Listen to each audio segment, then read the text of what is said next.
You're in a room full of people, and you've never felt more alone. The party is going, the conversation is flowing all around you, and somewhere behind your eyes, you're watching every bit of it through a pane of glass you cannot reach through. It happens at the gathering, in the group chat, at the dinner table with people you've known your whole life. You are surrounded, you're included, and you still feel unreachable, as if no one in the room is actually meeting the person inside you. And it confuses you because you're not isolated. You have friends. You have family. By every external measure, you are connected, which makes the loneliness feel less like a circumstance and more like a flaw in you. Well, it's not a flaw, and it's one of the most common forms of suffering there is. By the end of this conversation, you will understand exactly where it comes from, what loneliness actually is, why being surrounded by people can make it worse instead of better, the deeper, real reason connection is so difficult, and what it actually takes to stop feeling alone. The first thing to understand is that loneliness has almost nothing to do with how many people are around you. It is a feeling, the gap between the connection you have and the connection that you're longing for. And a head count never closes that gap. This is why the same evening alone can feel completely different depending on the day. Sometimes being by yourself is peaceful, even restorative. The theologian Paul Tillich drew the line precisely. We have one word, solitude, for the richness of being alone, and another, loneliness, for the pain of it. The difference between them is never the number of people present. It's whether you feel connected to something beyond yourself. And you can lose that feeling completely in the middle of a crowd. In fact, a crowd is often where the gap becomes most visible. When you are surrounded by people laughing and connecting, and you cannot feel part of it, the contrast throws your own disconnection into sharp relief. An empty room is rarely the loneliest place. A full one where you feel unseen usually is. The researcher John Cacioppo, who spent his career studying this, defined loneliness as perceived isolation. Not the objective fact of being alone, but the subjective sense of lacking the connection you need. Two people with identical social lives can feel worlds apart, because loneliness is measured from the inside. Here's the distinction that explains the deepest version of this loneliness. There is a difference between being seen and being known. Being seen is when people perceive you, your face, your job, your jokes, the surface that you present. Being known is when someone understands the actual interior, how you think, what you fear, the person underneath the presentation. Most of our interactions run entirely on the first one. And without realizing it, most of us spend our lives presenting a curated, edited version of ourselves, the agreeable one, the impressive one, the one we have learned will be accepted. The problem is the dissonance that produces. When people connect with the version you perform, they are connecting with the performance, not you. You can be liked by everyone in the room and known by no one. And that specific combination is its own particular loneliness. It can even make loneliness worse, because each time you are liked for the mask, a quiet voice concludes that the real you, the unedited one, must be the part that has to stay hidden. Being accepted for who you pretend to be slowly convinces you that who you actually are would not be accepted at all.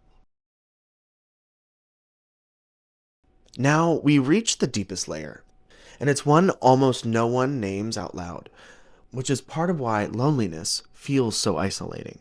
Underneath the social version of this is an existential one. The psychiatrist Irvin Yalom called it existential isolation. The simple permanent fact that you are sealed inside your own consciousness. No matter how close you become to another person, they can never fully enter your inner experience, and you can never fully enter theirs. Two people can stand inches apart and remain, at the deepest level, separate worlds. This sounds a little bleak, and at first it lands that way, but understanding it is strangely freeing, because it tells you something important. A certain baseline of aloneness is the shared condition of every conscious being who has ever lived, not a defect unique to you. The gap between you and everyone else is real, and it never fully closes. But connection is not the elimination of that gap, only the bridges we build across it. Every real moment of being understood is a bridge thrown over a distance that remains underneath. And it is no less precious for that distance still being there.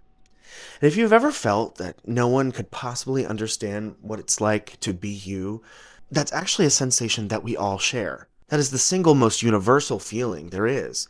So let's discuss how it can become something you can finally work with.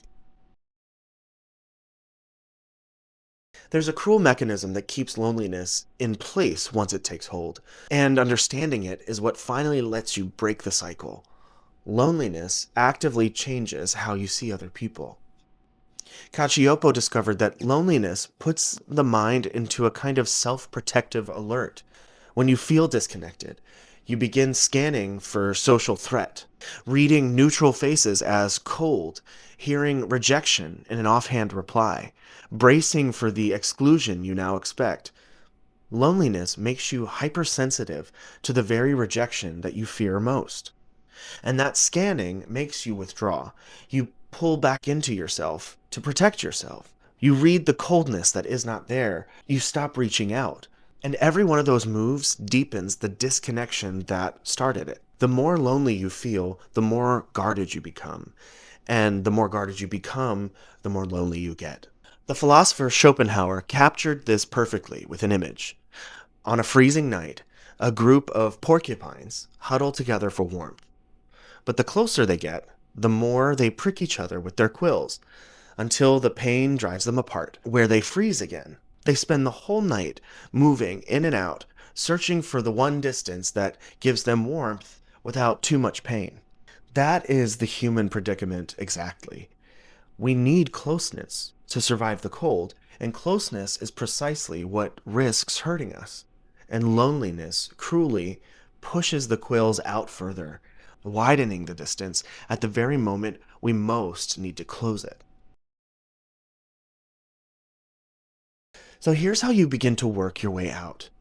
The first move is to name the problem accurately. You are most likely not friendless. You are unknown, and those two problems call for completely different solutions. Being unknown is not solved by collecting more people, but by going deeper with the few you already have. The second move is to trade contact for attention.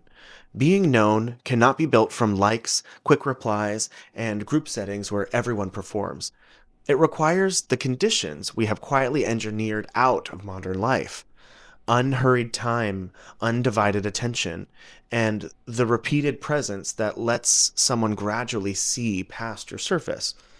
The third move is the hardest and the most important. Someone has to lower the guard first. Being known requires showing the unedited version, saying the true thing, admitting the real feeling, letting one person see slightly past the performance.